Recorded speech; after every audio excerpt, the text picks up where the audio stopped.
Now to the big changes for tens of thousands of school kids. Cincinnati Public is switching to remote learning, at least to start the school year. Brad Underwood has been following every twist and turn in this story. He joins us now with why board members are moving in this direction. Brad.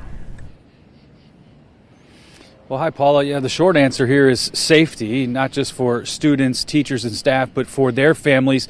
Tonight, Superintendent Laura Mitchell making the recommendation to start the school year with remote learning, and that's how it's going to be because the vote wasn't needed tonight to approve that recommendation. The board gave her the power earlier this summer to change the reopen model if she saw fit.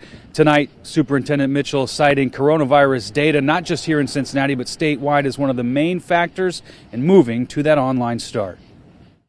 You can't make it happen without us. Outside the Cincinnati Public School Education Center, a group of concerned parents made it clear where they stand.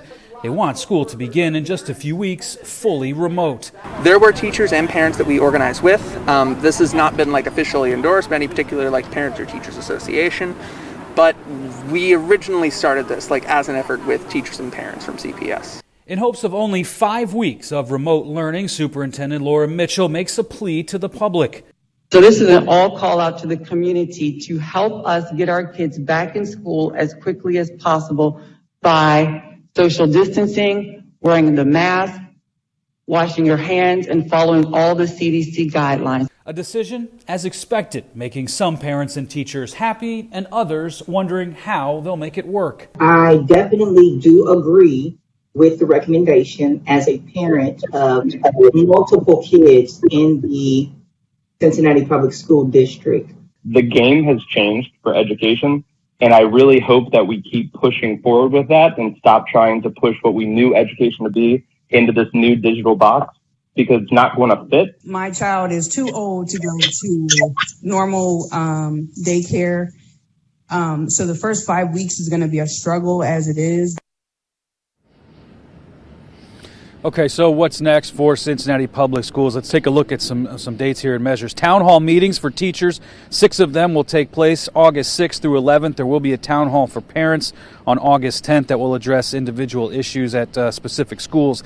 Devices and free internet distribution has been sped up. They say they're going to have that all done by the end of this week. Free internet for all CPS students. Athletics are on pause during this distance learning. That does not mean they're canceled. That just means they stay in that conditioning phase that they are in right now until further notice.